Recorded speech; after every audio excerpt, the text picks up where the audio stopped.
And we'll start on verse 27 on First Samuel chapter 2.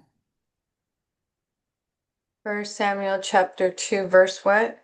27. 27. Okay.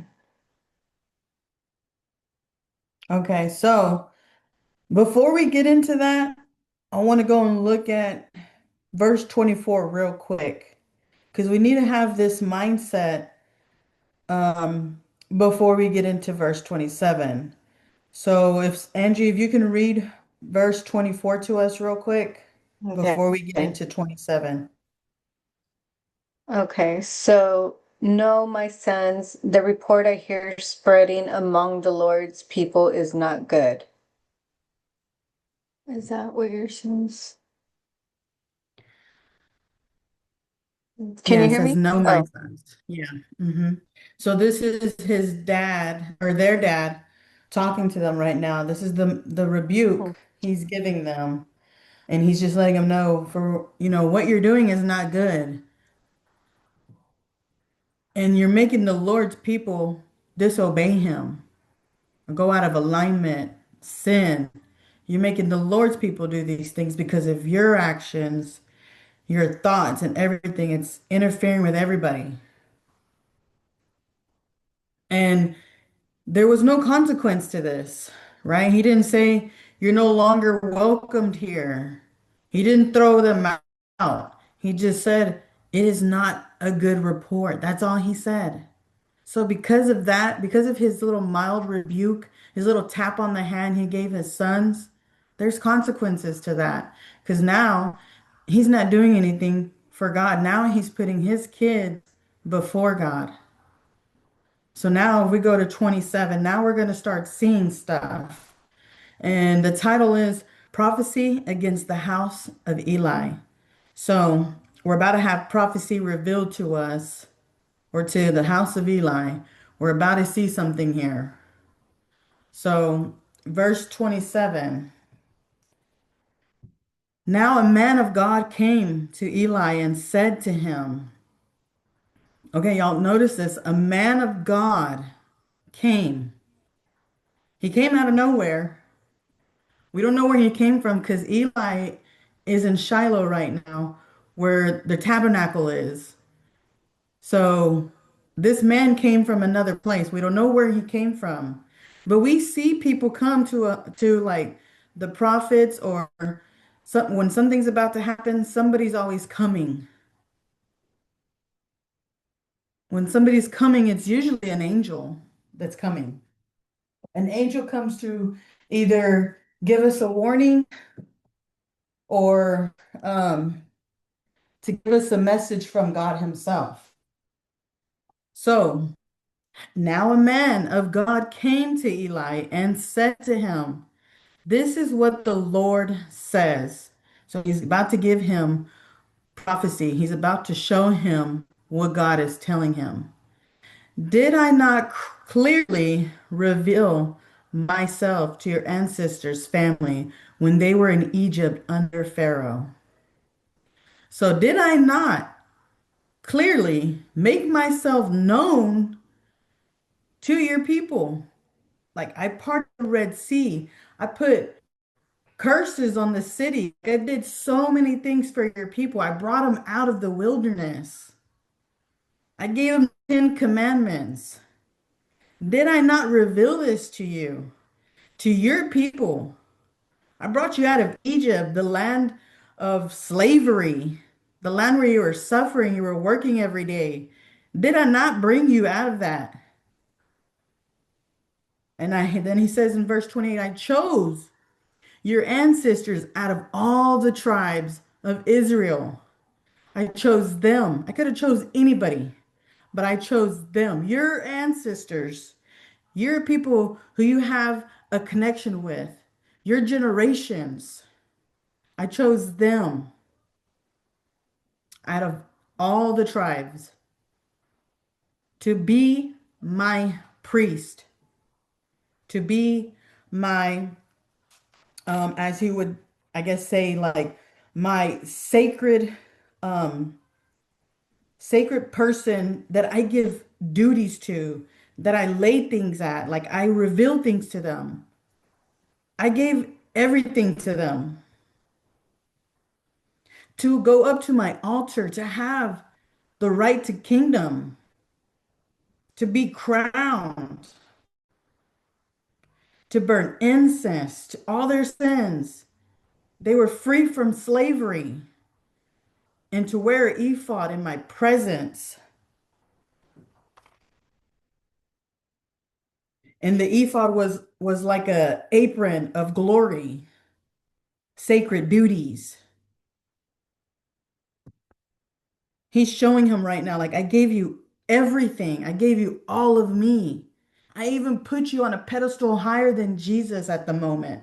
I gave you that high mountain place where your family was reigning in my glory. I gave you that. I also gave your ancestors' family all the food offering presented by the Israelites, by the holy people. I told them to come and bring it to you and place it at your feet, like they did with Jesus. And they came and brought all the gold, all the jewels, all the food. They placed it at your feet, your ancestors' feet.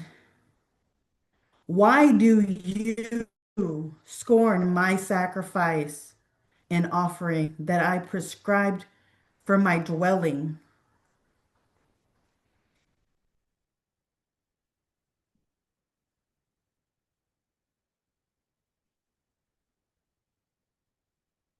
Why do you honor your sons more than me by fattening yourselves on the choice parts of every offering made by my Israel, by my people Israel?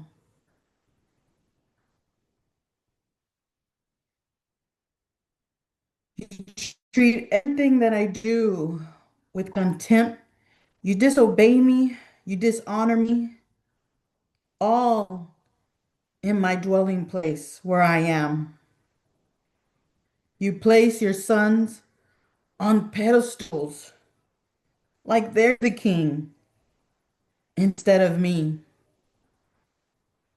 You make yourselves fat off of greed and you take advantage of my people. That's what he's saying.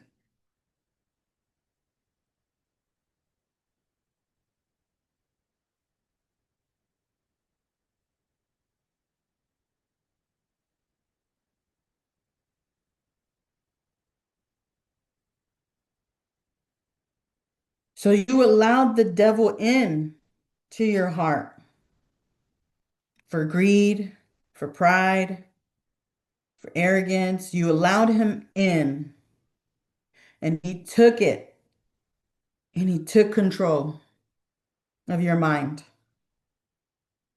He robbed you and you didn't even notice it. The devil only comes to what? Still kill and destroy. Mhm. Yep, exactly. He comes to steal, kill, and destroy everything that God has for you. That's And what he lie. comes to do. Oh,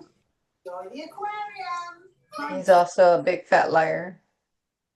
he's a liar. He's a liar. He tries to paint a pretty big picture. Mhm. And if he can fool you just by one little thing, oh, he's got you. He has got you. Yeah. And once he has you, he just stole everything God had for you.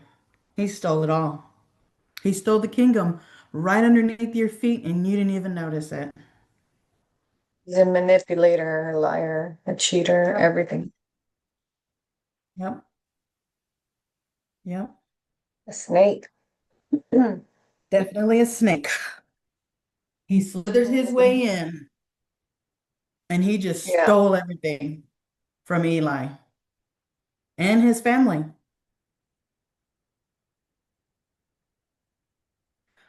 So, verse 30, therefore, but I like the way it says it in New King James 30.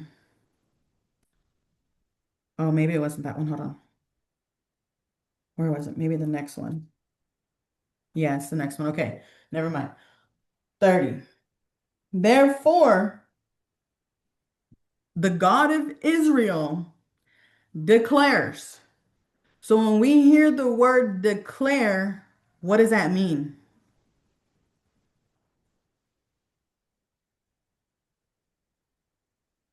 Nobody? Like a promise?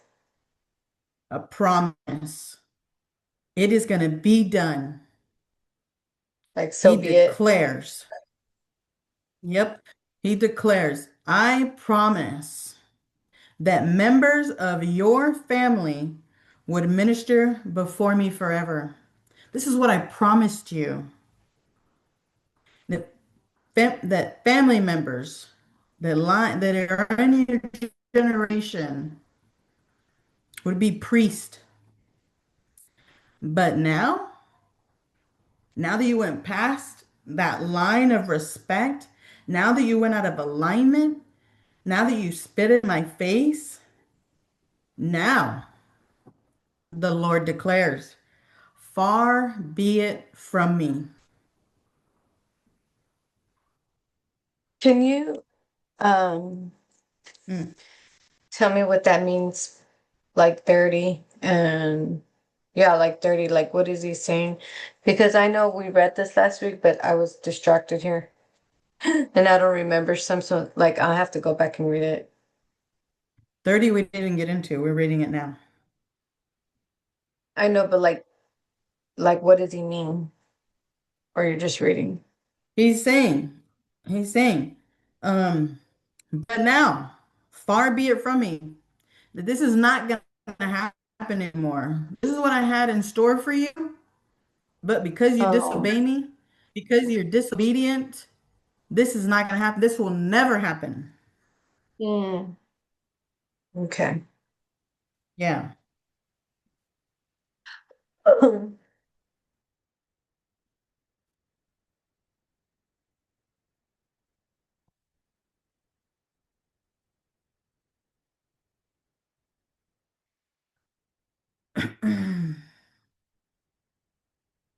Those who honor me, I will honor, but those who despise me will be disdained.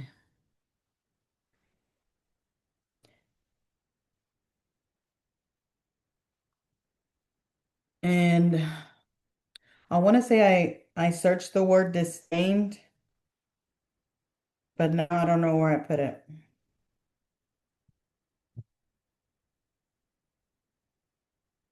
Let me see if I can search it real quick, what disdained means. Let me I see. think I There's have another it word right used here. in the King James. Just Hold on, hold on, to hold on, hold consider on. to be unworthy. Mine says consider to be unworthy of one's consideration. Unworthy. To be Okay. consider to be unworthy of one's consideration. Okay. I think I also put unholy, disgraceful.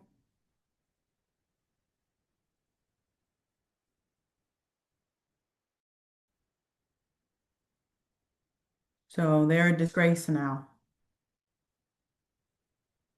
to him.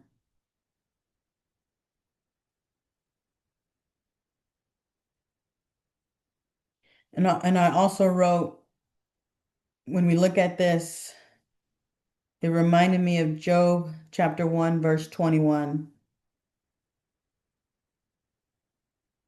What God gives, pretty much, he can also take away.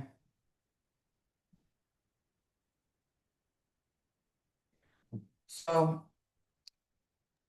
he So had pretty everything in much if line for he him. blesses you, he could just take everything, right? Yeah. Hmm. People don't understand. Like they can have, that high placement with him, but they can easily come right back down because of Yeah. their pride and their arrogance to him.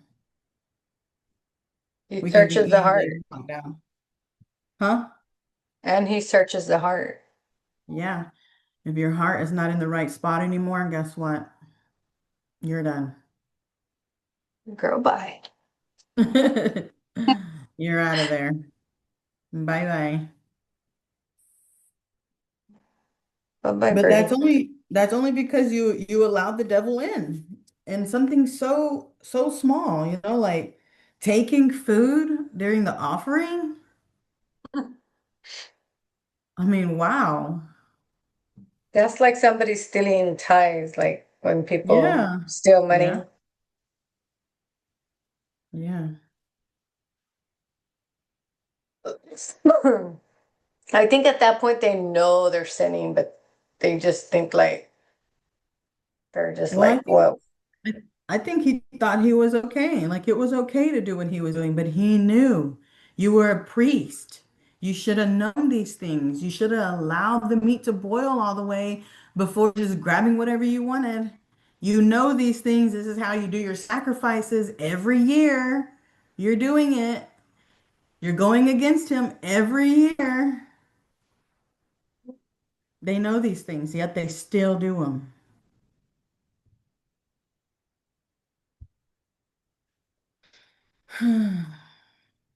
So 31. I like how it says it in the New King James. Behold,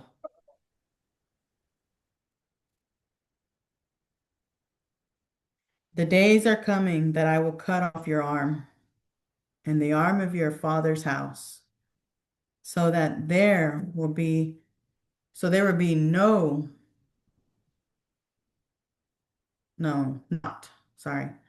so that there will not be an old man in your house.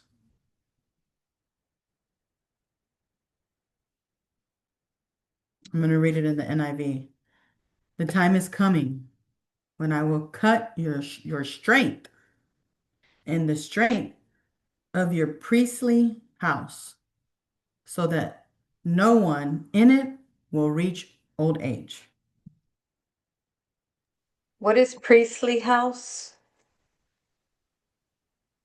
Well, I'm just going to assume it's a house before God that ministers. No one will reach old age. Oh. But I did highlight the word behold. I went to go and look up behold, Hmm. and behold means to pay attention. Open your eyes. Take this as a warning. This is important to listen to. Stop and focus and observe. Behold. Priest.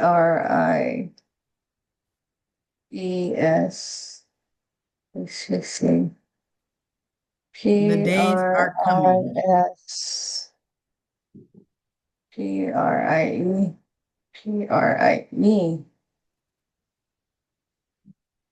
ST.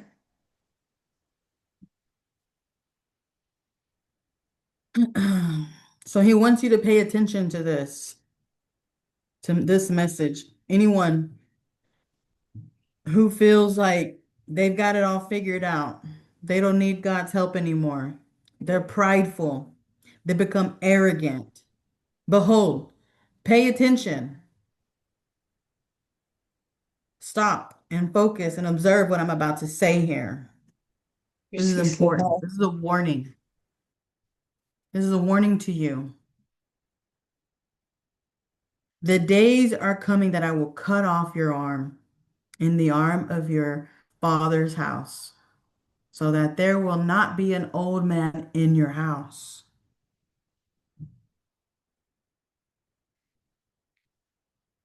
So all the plans I had for you are now going to be stopped right here. You had it, now you lost it. You were in the glory, now you're about to be away from the glory. You're not going to see his glory or mercy anymore. You've been cut off from his presence, from his protection. Everything, you've been cut off.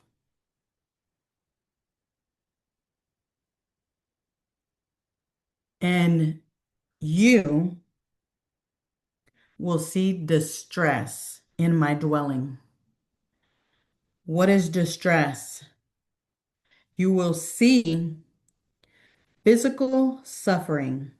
You'll see anxiety. You'll see pain. You'll see severe trials. You'll see spiritual battles, spiritual struggles. You'll see everything and just be overwhelmed. You won't know how to do anything.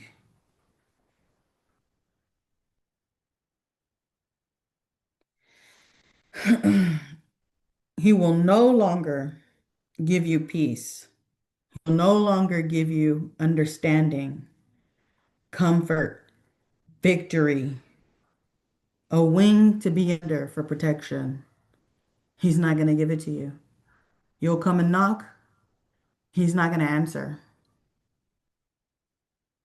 You'll be on your knees asking for forgiveness, he's not going to hear you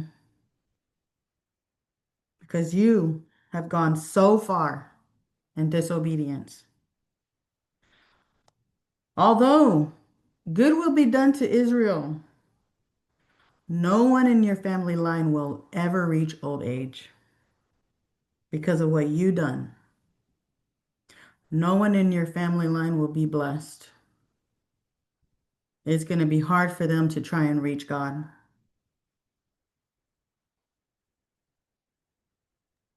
I feel like we can see that even nowadays. You can. I mean, if you look at people who've just gone in disobedience, you Like can see it. premature death, Yeah, but not just like a one family member, like a family member that has like two, three, or four that left, like boom, boom, boom, before 50. right? Yeah. And I'm just, sometimes I think Brother about after brother after that. So, brother. yeah. Like Yeah. there's this, I don't like, I'm not going to mention names, but there's one particular girl on my Facebook, her dad died from natural causes. And then her little sister that's younger than her, probably like in her Mhm. 30s. Then her brother got shot. Then her mother died. So it's just her and her brother left. Mm. And this is boom boom. They're Wow. all younger, like maybe 30s and 40s. And I'm just like, I'm not here to judge. God does what he wants. Right? Yep. He brings us He- in and he takes us out. He knows the Yep. day, the hour, and the reason why. And but sometimes I'm like, but what if we just Let me see, are we Mom. close to God? Are we serving the Lord? Can we have prevented premature death? I believe so. And this is kind of what reminds me of it.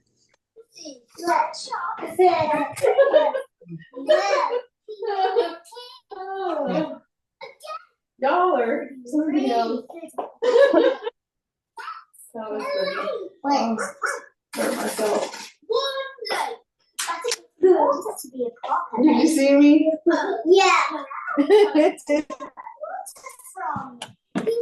Mom, are you going to add anything to that? Sorry, I was away with the girls. Ow! Mm. Oh, I was helping Avery. Oh, Lord.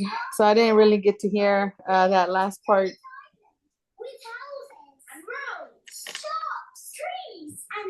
Okay. Um, well, this is another thing that I'm going to say to that, that's why we must always stay humble and stay kind when we are in his vine, or else we will be replaced by someone else. Mm-hmm. So we can't be like Eli.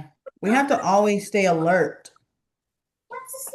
We have to always stay soft-hearted, when he tries to correct us. And And never, consistent. never, huh? I was saying, and stay consistent. Yeah, stay consistent. Even though you have everything coming against you, I you have need to help on stay that. consistent. It's so hard. Yes, It's so hard. I But know. I'm telling you, once you start that fast, Angie, I feel like that's what's going to help you. And that's going to give you your strength. And you're just going to be like, Yes. you're going to know who you are. Because, I mean, God gives us so much, but we The have to, lying break devil. the cycle that we're in right now. And the only way to break it is by getting in a fast. Yeah. So once you do it, you're gonna see it, you're gonna start seeing things differently. Yeah. I believe that. Yeah. Well, the Um, Bible says that there's only certain things that come out through prayer and fasting. yeah. I mean, we don't know, right? Like there, I mean, it could be something small that you're dealing with, but yet it's affecting you. Um, Yes. but if we start to fast, we start to pray, we start to really just get on our knees, um, we're gonna see transformation. Yes. We're gonna see that we are bigger than this devil's making us out to be. Yeah. Have y'all ever been in the dark and you have your light as a flashlight or something and you're just looking up and you put your hand in front of it and you start to make little funny like rabbits or something with your hand and it just looks Yeah, so yeah, big like on your roof or something, right? yeah. Well, the other night I decided to put my phone on my dresser and I had my flashlight on and it was facing towards me and I could see myself against the wall and I saw myself and I was like, I'm so much bigger than what I make myself out to be. I'm as big as a giant. Like, why are we allowing this devil to make us think that we're so small? We are so big, but we can't even see it. So I definitely, like advise you guys when y'all go into your little prayer closet or y'all go to somewhere and you're gonna go start praying and it's nighttime, put that flashlight on your body. Let that wall show you who you are. Because I promise you, you are more victorious because you have Christ in you than the devil will ever be. Hmm. The head and not the tail. Yep. So step I think that's into, when you have to use your authority. yes, that's what I was about to say. Step Mhm. into your power, into your authority. Look at yourself as a giant because you are. Well, And you can also step we on the have to devil and he's like nothing. we also have to remember that we're the daughters of the Most High. So Yeah. we already have like an advantage there. Yep. But sometimes, right, we got things coming up Yeah. against us where we feel Yep. so small. We feel like a dot. Yeah. Yes. You feel like you can't do it. You're not Mhm. that strong. So But turn then you on that look at flashlight. David and Goliath. Yeah. Goliath, yeah.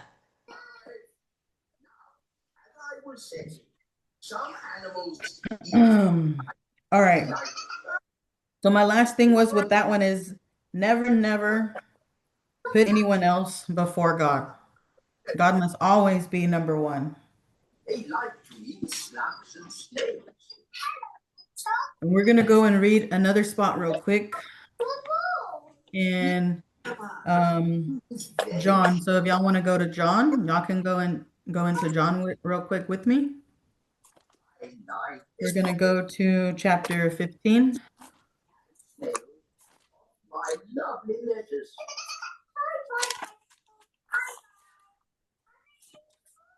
And we're gonna start at verse 1.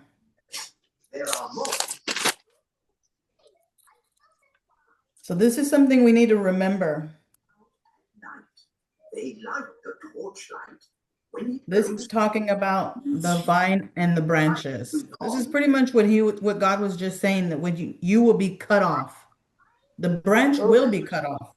You will it no took me to longer that. be in the vine.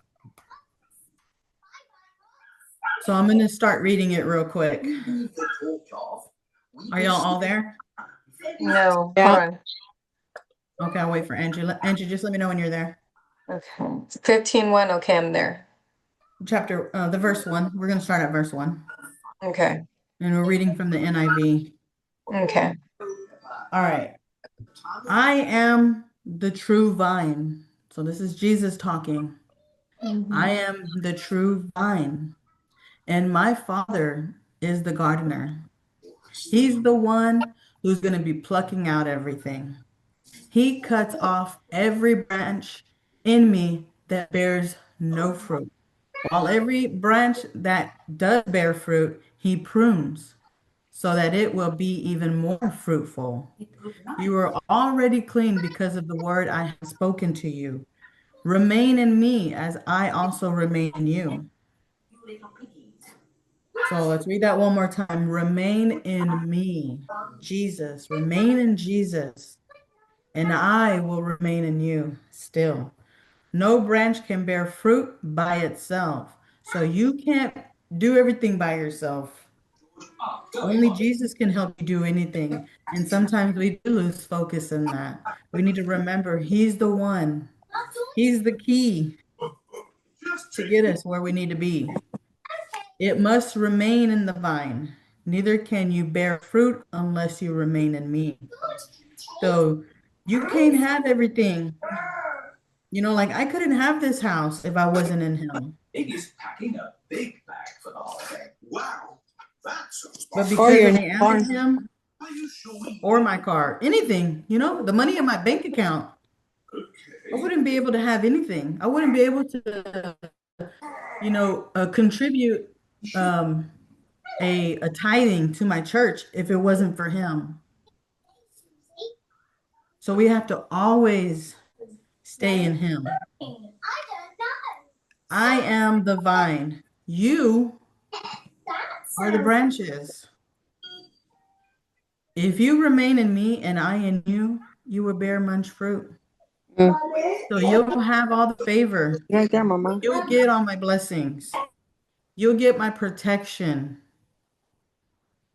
Apart from me, you can do nothing. You'll be dead. You'll be cut off.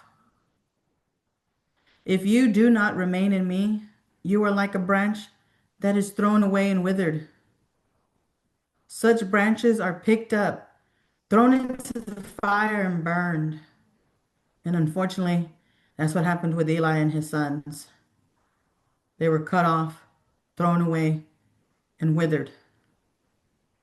If you remain in me and my words remain in you, you're listening and you're putting my words in your mouth. You're putting them in your heart. You're practicing my word. You're remaining in me. Ask whatever you wish, and it will be done for you. This is to my Father's glory that you bear much fruit, showing yourself to be my disciples. Everything that you're giving up, everything that you're surrendering it for me. And because of that, God is going to show himself in your life, and people will start to notice it. They're going to see everything has only been done because you've given your life to Christ. As the Father has loved me, so have I loved you. Now remain in my love. If you keep my commands, you will remain in my love, just as I have kept my Father's commands and remain in his love. I have told you this so that my joy may be in you and that your joy may be complete. I'm telling you, once I surrendered, I felt that completeness, but it took me to surrender to feel it. I tried to search everywhere for it. I tried to do anything for it. I couldn't get it until I fully surrendered. My command is this. This is his command to us. Love each other as I have loved you. Greater love has no one than this, to lay down one's life for one's friends. So when I choose to lay down my life, it's not just for me, but it's for everybody else. So that hopefully they'll receive Christ too. You are my friends if you do what I command. I no longer call you servants, because a servant does not know his master's business. Instead, I have called you friends. For everything that I learned from my Father, I have made known to you. You did not choose me, but I chose you and appointed you so that you might go and bear fruit.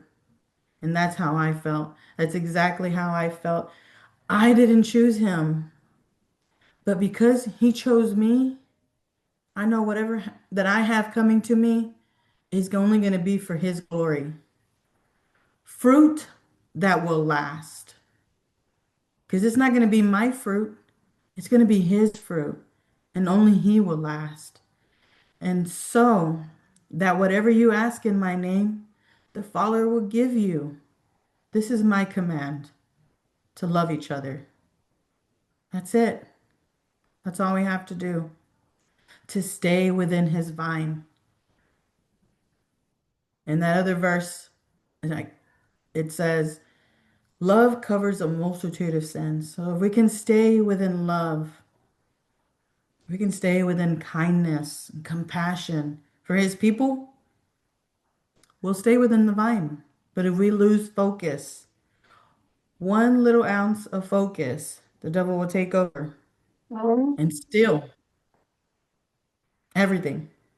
He'll still destroy. Yep.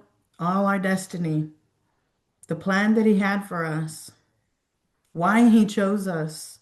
He'll come and he'll steal it.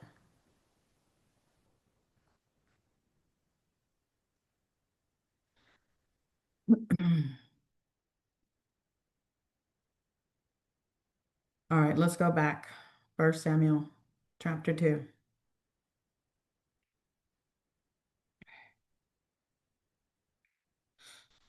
33.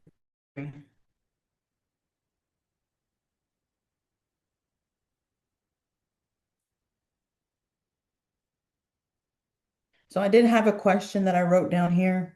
And you guys don't have to answer this, but I want y'all to just think about it. Look at yourselves and your family. Do you feel like this is where you are, where you've been cut off?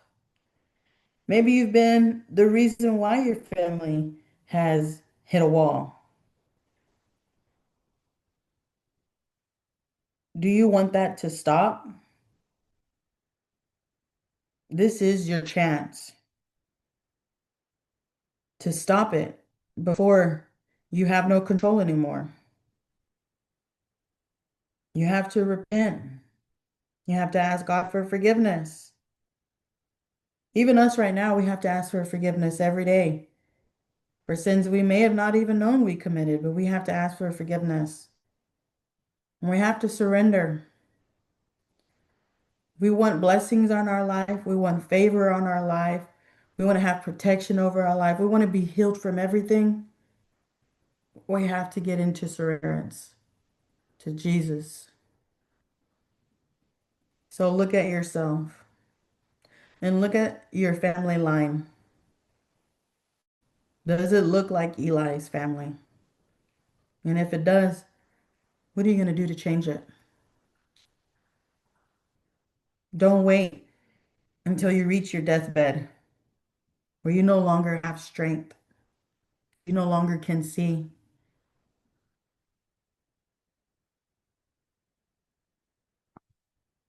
All right, 33. Every one of you that I do not cut off from serving at my altar, I will spare, only to destroy your sight and sap your strength, and all your descendants will die in the prime of life. So that was kind of like what you were saying, Angie. You know, you were seeing people die in this one family at a young age, fast. But to be fair, I don't know they're serving the Lord because I don't know them in a personal level, but I do know that they were like a family of drugs and stuff like that. So, Well, then, even, you I know, if it mean, was one or two people in that family that were doing drugs, that's already showing you a bad, branch. Like bad fruits, I guess you can say. Yeah. So those people were probably already cut off. Like out in the world, as I should say. I mean, it doesn't matter how many rosaries you have around your neck and how many Yeah. Virgin Mary rings you have. That don't mean crap. I'm sorry, it just doesn't. It don't. It don't. It's not going to save you. It's not. I don't The care if only you thing, tattoo it, wear it, put it on your shirt. It's not gonna do nothing. right? Yeah, it's not. I mean, that's the reality.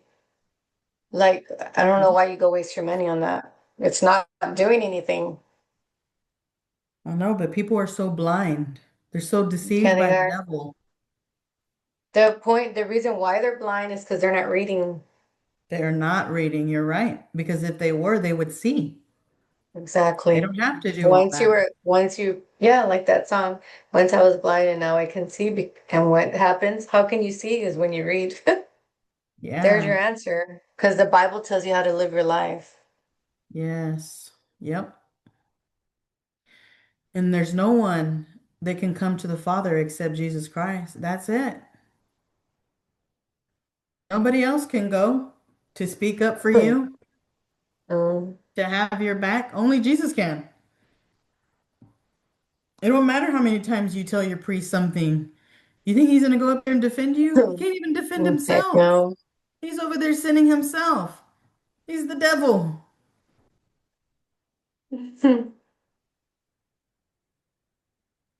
But you're so blind and you can't see. It's like how people have like those little charms or necklaces with the little evil eye. I mean, sorry, what is it called? The little ojo, the little eye, Uh-huh. the beads. Like, I mean, like really, what is that Yeah. gonna do? If anything, it's just gonna bring more drama. It's it's all witchcraft. Yeah, but it's just gonna bring more harm. Yeah. Yeah, because they put their Mhm. belief in these things. They become like it's an idol to them. Yes, it's an idol. There you go. And there's a verse for that too. Yeah. All right, 34. I will raise up for myself a faithful priest. So he's going to call someone and raise them up himself. And the only one that I can think of that's a faithful priest was Jesus Christ, who will do according to what is in my heart and my mind, who will have access to him. I will firmly establish his priestly house, and they will minister before my anointed one always.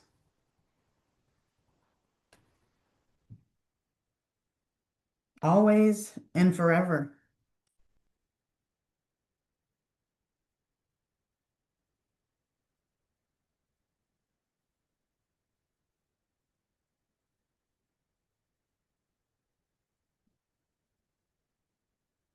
So when I looked at the word before, it reminded me of the Holy Spirit. The Holy Spirit goes before us to lead us into whatever God has planned for us. So the Holy Spirit is leading his anointed one.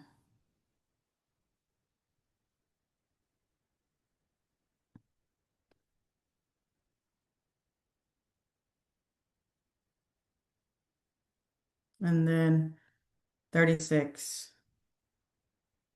Then everyone left in your family line will come and bow down before him, which we all know when he comes back again, every knee will bow. Every knee. Not just this tribe, that tribe. All tribes, all of them will come and bow down before him, Jesus Christ, for a piece of silver and a loaf of bread. and plead, which we saw that when he was a baby. People were already coming and bowing down to him, giving him silver. Appoint me to some priestly office so I can have food to eat. We can only survive this world with Jesus leading us. He's the only one that can give us everything that we need to survive this world. He gives us manna. Yeah. Yep.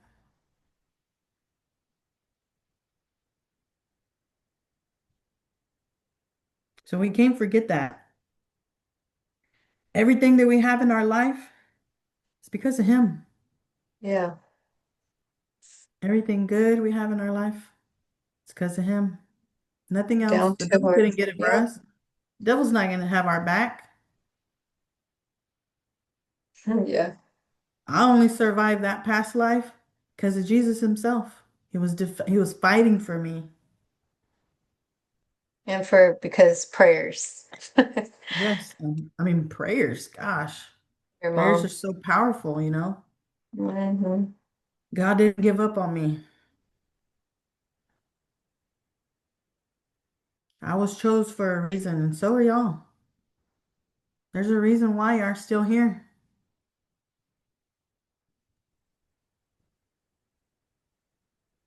Yeah.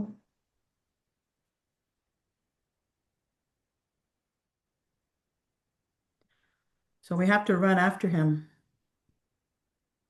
Let his spirit lead us. We have to start letting him dwell so much in our heart to where we do everything that's in his heart and his mind and not our own.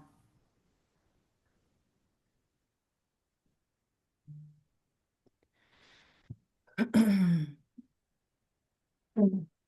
But that's the end of chapter 2.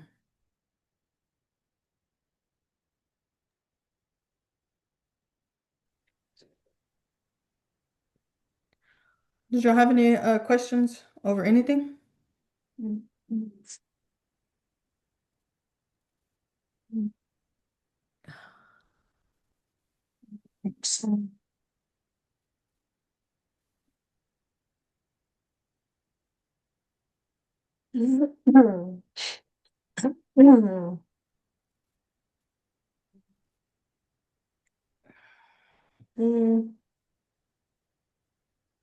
I just think like when you were talking about like I think you said distractions, right? Somewhere. Like the enemy brings us distractions. Or Mhm. sometimes we can be easily distracted. Like Yeah, I can be easily distracted, but not if that's not bad enough, he will also bring me distractions. So I was like, it's a double thing for me. So I guess that just means I have to be like pressing harder. you have to. You have to fight. Fight the good fight. Yes. Um, Because remember, we're always going to go through trials and tribulations. This walk is never going to be easy. Mm-mm. It's only going to get worse every time you get closer to him. Devil's going to come at you even harder. Well, what did someone tell me one time? If you're a Christian and you're going through a lot of bad, like a hard season, or you're going through bad things, then that tells me you're doing something good. Hmm. I I I believe that because if you weren't, I don't think the enemy is gonna mess with you that easily Yeah, because he has you, on his side. yeah, yeah. Why would he have to fight somebody who's on his side? That doesn't make sense. Mm.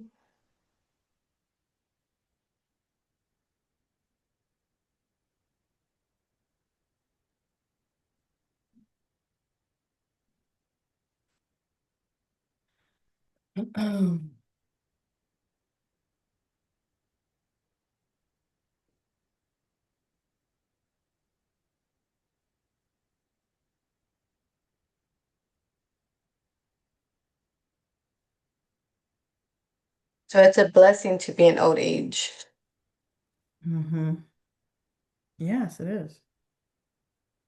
And also the Bible talks about white hair, like when you have white hair come out, that's a sign of wisdom. Hmm. Well, makes sense.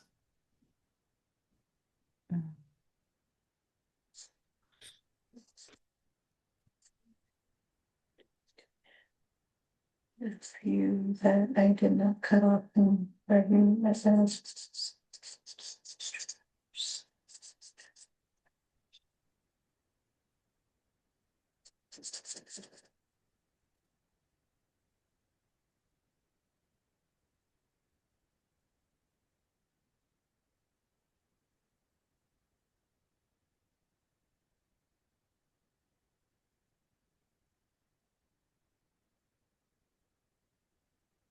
Another thing that I wrote down here,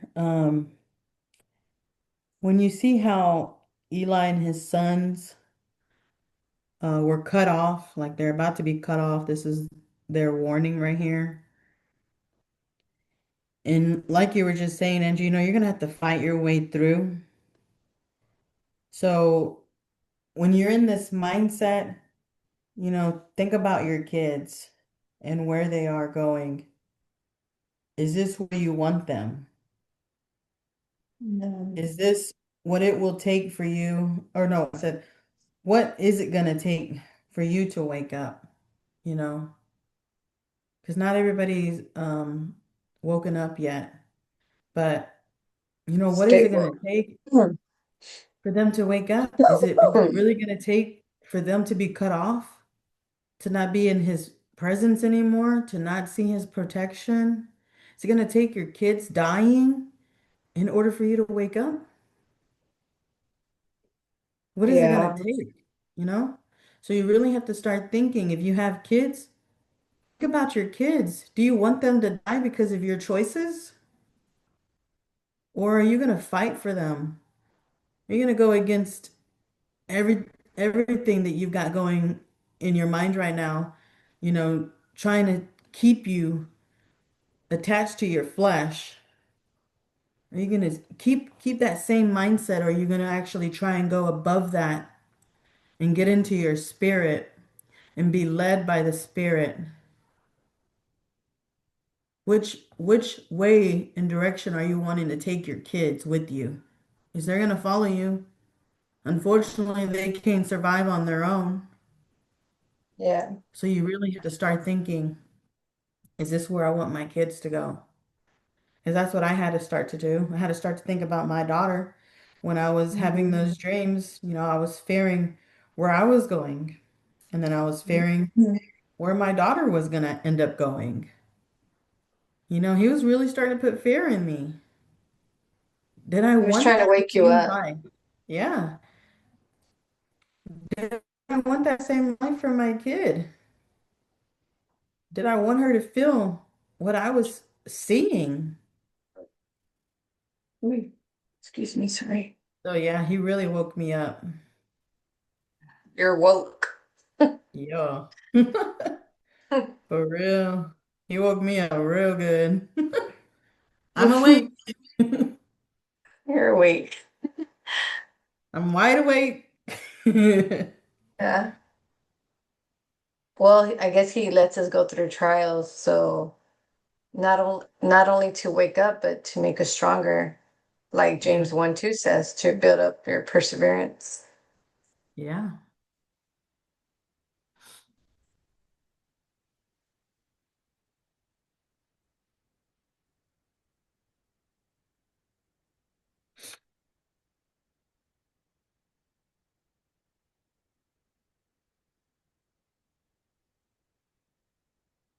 Mom, did you have anything to say to that? I don't know where you are. You're busy. I think she